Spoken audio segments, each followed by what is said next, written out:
محترم ناظرین، بہت سے لوگ روزانہ نماز فجر تو پڑھتے ہیں لیکن غلط طریقے سے، اور یہی وہ غلطی ہے جو ان کے گھروں میں غربت، تنگی رزق اور بے سکونی کا باعث بن رہی ہے۔ حضور نبی کریم صلی اللہ تعالی علیہ وسلم نے فرمایا کہ جو شخص نماز فجر صحیح طریقے سے ادا کرتا ہے، اللہ اس کے گھر میں رحمت نازل فرماتا ہے۔ پہلی رحمت یہ ہے کہ ان کے گھر میں برکت ڈیرا ڈال لیتی ہے۔ یہ معمولی بات نہیں بلکہ روحانی کامیابی کا آغاز ہے۔ آئیے جانتے ہیں کہ نماز فجر کو کیسے درست کیا جائے تاکہ رحمتوں کے دروازے کھلیں، نہ کہ مصیبتوں کے۔ مکمل نماز کا طریقہ جاننے کے لیے ویڈیو کو آخر تک ضرور دیکھیے گا۔ بسم اللہ الرحمن الرحیم۔ السلام علیکم ورحمۃ اللہ وبرکاتہ۔ پیارے دوستو، بہت سے لوگ نماز فجر غلط پڑھتے ہیں۔ جی ہاں، ایک تحقیق کے مطابق 99% لوگ نماز فجر کی نماز میں ایسی غلطیاں کرتے ہیں جن کا انہیں اندازہ تک نہیں ہوتا۔ نبی کریم صلی اللہ تعالی علیہ وسلم نے فرمایا، جو شخص فجر کی نماز صحیح طریقے سے ادا کرے اس کے تمام پچھلے گناہ معاف کر دیے جاتے ہیں، لیکن جو فجر کی نماز کو ضائع کر دیتا ہے یا غلط طریقے سے پڑھتا ہے، اس کے رزق میں تنگی آ جاتی ہے۔ غربت، پریشانی اور محتاجی اس کا پیچھا نہیں چھوڑتی۔ کتنے ہی گھروں میں بے برکتی بس فجر کی کوتاہی کی وجہ سے ہے۔ کیا آپ واقعی فجر کی صحیح طریقے سے پڑھ رہے ہیں؟ آج کی ویڈیو میں ہم سیکھیں گے کہ فجر کی نماز کا وہ مسنون طریقہ جس سے نہ صرف گناہ معاف ہوتے ہیں بلکہ رزق کے دروازے بھی کھلتے ہیں۔ ایک مرتبہ نبی کریم صلی اللہ تعالی علیہ وسلم نے فجر کی نماز کے بعد صحابہ کرام رضوان اللہ تعالی علیہم اجمعین سے فرمایا کہ آج رات ایک عجیب بات ہوئی، کیا تم میں سے کسی نے خواب میں دیکھا؟ صحابہ کرام نے عرض کیا، نہیں یا رسول اللہ صلی اللہ تعالی علیہ وسلم۔ تو آپ صلی اللہ علیہ وسلم نے فرمایا کہ میں نے خواب میں 2 فرشتوں کو دیکھا جو میرے پاس آئے اور انہوں نے کہا کہ آؤ ہم تمہیں ایک منظر دکھاتے ہیں۔ پھر وہ مجھے لے کر چلے اور میں نے ایسے منظر دیکھے جو دل کو دہلا دینے والے تھے، لیکن ان سب کے درمیان ایک منظر ایسا تھا جو میرے دل میں اتر گیا۔ آپ صلی اللہ تعالی علیہ وسلم نے فرمایا کہ میں نے ایک شخص کو دیکھا جو اپنے سر پر پتھر مار رہا تھا، اور جب وہ پتھر لگتا تو اس کا سر پھٹ جاتا اور پھر دوبارہ جڑ جاتا اور پھر وہ شخص دوبارہ اس پتھر سے مارتا۔ اس اذیت ناک منظر کو دیکھ کر میں نے پوچھا کہ یہ کون ہے اور اسے یہ عذاب کیوں دیا جا رہا ہے؟ تو فرشتوں نے جواب دیا کہ وہ شخص ہے جو قرآن پڑھا کرتا تھا لیکن اس پر عمل نہیں کرتا اور نماز فجر کو چھوڑ دیا کرتا تھا۔ یہ وہ شخص ہے جو فجر کے وقت اٹھتا نہیں تھا اور سوتا رہتا تھا، اسے رب کی پکار سنائی نہیں دیتی تھی۔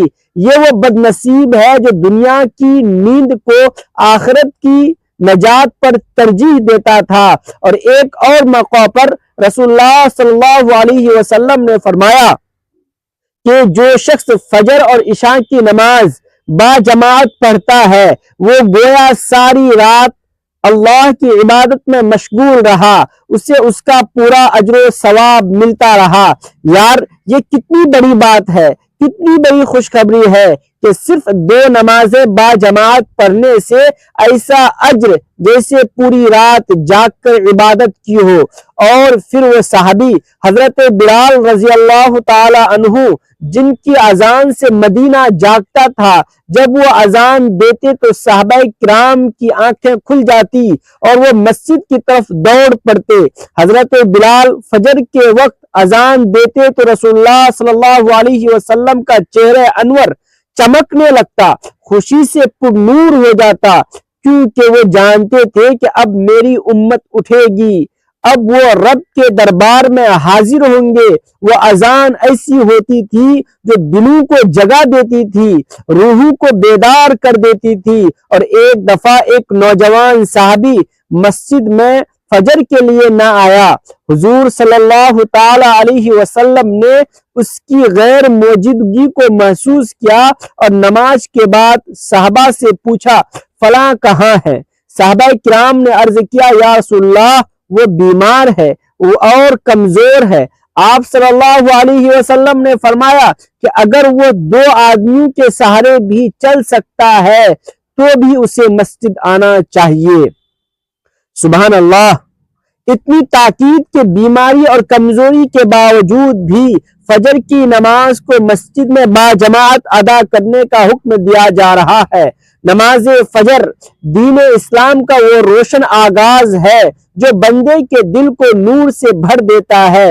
یہ وہ لمحہ ہے جب ساری دنیا نیند کی آغوش میں ہوتی ہے اور ایک مومن رب کے سامنے کھڑا ہوتا ہے۔ یہ وہ لمحہ ہے جب آسمان کے دروازے کھول دیے جاتے ہیں، رحمتوں کا نزول ہوتا ہے اور اللہ تبارک و تعالی خود اپنے بندوں پر نظر رحمت فرماتا ہے۔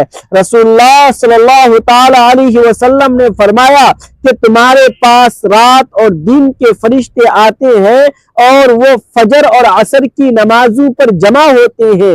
پھر وہ فرشتے جنہوں نے رات تمہارے ساتھ گزاری تھی اوپر چلے جاتے ہیں۔ اللہ تبارک و تعالیٰ ان سے پوچھتا ہے، حالانکہ وہ خود سب کچھ جانتا ہے، کہ تم نے میرے بندے کو کس حال میں چھوڑا؟ وہ کہتے ہیں کہ ہم انہیں نماز پڑھتے ہوئے چھوڑ کر آئے اور نماز پڑھتے ہوئے پایا۔ وہ لوگ جو فجر کے وقت نیند میں ڈوبے رہتے ہیں، تمہاری نیند تمہیں کیا دے سکتی ہے؟ تم کیا چیز پا لیتے ہو جب تم فجر کی نماز چھوڑ دیتے ہو؟ تم اس لمحے کو کھو دیتے ہو جب رب تعالی خود اپنے بندوں کے قریب آتا ہے، جب اس کی رحمت ہر سو پھیلتی ہے اور جب فرشتے تمہارے اعمال لے کر اس کے حضور پیش کرتے ہیں۔ فجر کی نماز کا صحیح طریقہ سیکھنا ہر مسلمان پر فرض ہے، کیونکہ یہی وہ نماز ہے جس سے دن کی ابتدا ہوتی ہے۔ یہی وہ نماز ہے جس سے بندہ اپنے رب کے سامنے حاضر ہو کر گویا یہ کہتا ہے کہ یا اللہ، میں نے ساری رات سو کر گزار دی، لیکن اب میں حاضر ہوں تاکہ تیرا حکم بجا لاؤں۔ نماز فجر کی 2 رکعت سنتیں ایسی ہیں جن کے بارے میں رسول اللہ صلی اللہ تعالی علیہ وسلم نے فرمایا کہ ان 2 رکعتوں کی فضیلت دنیا اور دنیا میں جو کچھ ہے ان سب سے بہتر ہے۔ ان 2 رکعتوں کی حفاظت نبی کریم صلی اللہ تعالی علیہ وسلم خود بھی فرماتے اور دوسروں کو بھی تلقین فرماتے، حتیٰ کہ سفر میں بھی انہیں ترک نہ فرماتے۔ نماز فجر کی فرض نماز کی نیت یوں کی جاتی ہے کہ دل میں یہ ارادہ ہو کہ میں اللہ کے لیے 2 رکعت نماز فرض ادا کرتا ہوں۔ نماز کا آغاز تکبیر تحریمہ سے ہوتا ہے، یعنی اللہ اکبر کہہ کر دونوں ہاتھ کندھوں تک یا کانوں تک اٹھا کر سینے پر باندھ لیتے ہیں یا ناف کے نیچے باندھ لیتے ہیں۔ پھر ثنا یعنی سبحان اللہ، سبحانک اللہم و بحمدک و تبارک اسمک و تعالی جدک و لا الہ غیرک پڑھی جاتی ہے۔ اس کے بعد سورہ فاتحہ پڑھی جاتی ہے جو ہر رکعت میں فرض ہے۔ اس کے بعد کوئی اور سورت یا کم از کم 3 آیتیں قرآن مجید سے پڑھی جاتی ہے اور پھر رکوع کیا جاتا ہے۔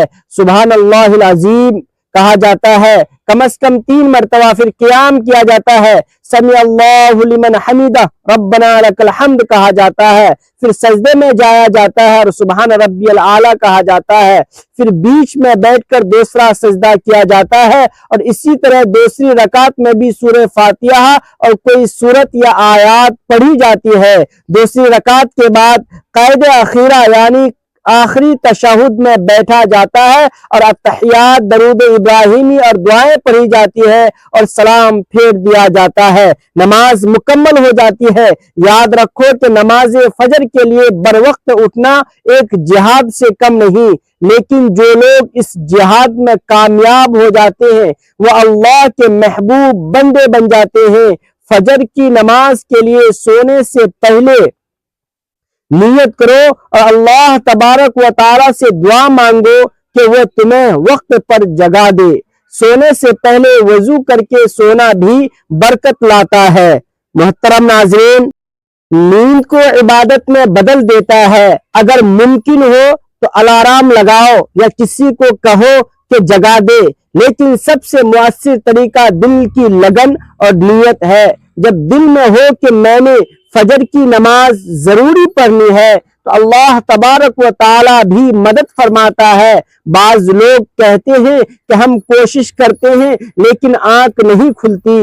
دراصل آنکھ نہیں، نیندیں بند ہو جاتی ہیں، نیتیں بند ہو جاتی ہیں۔ جب تم دل سے جاگو گے اور رب خود جگا دے گا۔ ایسے کئی واقعات موجود ہیں جن میں لوگوں نے سچی نیت کی اور بغیر الارم کے وقت پر اٹھے۔ نبی کریم صلی اللہ تعالی علیہ وسلم نے فجر کی نماز کو منافقین پر سب سے بھاری قرار دیا، کیونکہ وہ رات کے آرام کو ایمان پر ترجیح دیتے ہیں، لیکن جو لوگ سچے مومن ہوتے ہیں وہ ساری دنیا کی نیندیں چھوڑ کر اللہ کی رضا کے لیے اٹھ کھڑے ہوتے ہیں۔ فجر کی نماز نہ صرف فرض ہے بلکہ بندے کے دل کو برکت والا بناتی ہے۔ جو دن فجر سے شروع ہوتا ہے وہ شیطان سے محفوظ رہتا ہے، اور جس دن کی ابتدا بغیر نماز کے ہو وہ نحوست اور بے برکت والا ہوتا ہے۔ اور نماز فجر کے بعد اذکار اور تلاوت قرآن مجید کو بڑی فضیلت ہے۔ رسول پاک صلی اللہ تعالی علیہ وسلم خود فجر کے بعد اشراق تک مسجد میں بیٹھے رہتے تھے اور اللہ کا ذکر کرتے تھے۔ یہ وقت دعا کی قبولیت کا وقت ہوتا ہے۔ فجر کے بعد تھوڑی دیر بیٹھ کر استغفار کرو، تسبیحات پڑھو، قرآن مجید پڑھو یا اللہ سے مانگو۔ تمہیں جو چاہیے وہ وقت سب سے بہتر ہے مانگنے کے لیے، کیونکہ اس وقت دل نرم ہوتا ہے، روح تازہ ہوتی ہے، فضا پاکیزہ ہوتی ہے اور اللہ قریب ہوتا ہے۔ نماز فجر کے لیے وضو کا خیال رکھو، پاکی کے بغیر کوئی عبادت مقبول نہیں ہوتی۔ سحری کے وقت اٹھ کر وضو کرو، اگر وقت ہو تو تہجد پڑھو، یہ تمہیں فجر کے لیے مزید قوت دے گا۔ فجر کی نماز با جماعت ادا کرنا سنت ہے، بعض علماء کرام کے نزدیک واجب کے قریب ہے۔ اس کی بڑی فضیلت آئی ہے کہ جو شخص 40 دن تک فجر کی نماز با جماعت ادا کرتا ہے اسے نفاق سے بری ذمہ ہونے کی سند ملتی ہے۔ جو لوگ سوتے رہتے ہیں اور نماز فجر چھوڑ دیتے ہیں ان کے متعلق سخت وعید آئی ہے کہ ان کے کانوں میں شیطان پیشاب کرتا ہے، یعنی وہ اس قدر غفلت کا شکار ہو جاتے ہیں کہ شیطان ان کے اندر سستی بھر دیتا ہے۔ فجر کی نماز کو کبھی معمولی نہ سمجھو، یہ وہ نماز ہے جو تمہاری زندگی بدل سکتی ہے۔ یہ وہ نماز ہے جس سے تمہارے دل کا رخ طے ہوتا ہے۔ اگر دن کا آغاز اللہ سے ہو تو برکتیں تمہارے ساتھ چلتی ہیں، اگر دن کا آغاز غفلت سے ہو تو نحوست اور پریشانی تمہارا پیچھا نہیں چھوڑتی۔ فجر کی نماز سے تمہارے چہرے پر نور آتا ہے، تمہارے رزق میں وسعت آتی ہے، تمہاری دعاؤں میں اثر پیدا ہوتا ہے۔ محترم ناظرین، تمہارے دل کو سکون ملتا ہے، تمہارے قدم سیدھے رہتے ہیں اور تم اللہ کے قریب ہو جاتے ہو، اور اس نماز کے ذریعے تم خود کو شیطان کے پنجوں سے آزاد کرتے ہو اور اللہ تبارک و تعالی کی رحمتوں کی چھاؤں میں آ جاتے ہو۔ اور اپنے بچوں کو بھی فجر کی عادت ڈالو۔ گھر میں فجر کی اذان کی آواز آئے تو گھر والے جاگ جائیں، ماں باپ خود اٹھیں گے تو اولاد بھی اٹھے گی۔ اگر ماں باپ سوئے رہیں تو بچے کیسے جاگیں گے؟ آج ہمارے گھروں میں فجر کی نماز کا اہتمام ختم ہوتا جا رہا ہے، اس لیے برکتیں بھی کم ہو گئی ہیں، سکون بھی کم ہو گیا ہے، رزق میں تنگی آ گئی ہے اور دلوں میں بے چینی بھر گئی ہے۔ اگر تم چاہتے ہو کہ تمہارے دن خوشیوں سے بھر جائیں، تمہارے گھر نور سے جگمگا اٹھے، تمہارے چہرے پر سکون ہو، نور ہو، تمہارے اعمال میں خیر و برکت ہو، تو فجر کی نماز کو اپنی زندگی کا لازمی حصہ بنا لو۔ کبھی قضا نہ ہونے دو، کبھی سستی نہ کرو، چاہے سردی ہو، چاہے گرمی ہو، نیند کا غلبہ ہو یا تھکن۔ یاد رکھو کہ جنت کی راہیں انہی قدموں سے طے ہوگی جو فجر کے لیے اٹھتے ہیں۔ اللہ رب العزت سے دعا ہے کہ اللہ ہم سب کو نماز فجر نہ صرف باجماعت بلکہ مکمل اخلاص اور صحیح طریقے سے ادا کرنے کی توفیق عطا فرمائے۔ محترم ناظرین، اگر ویڈیو پسند آئی ہو تو اسے لائک کریں، اگر آپ ہمارے چینل پر نئے ہیں تو چینل کو سبسکرائب کر لیں تاکہ اس طرح کی مزید ویڈیوز آپ تک بر وقت پہنچ سکے۔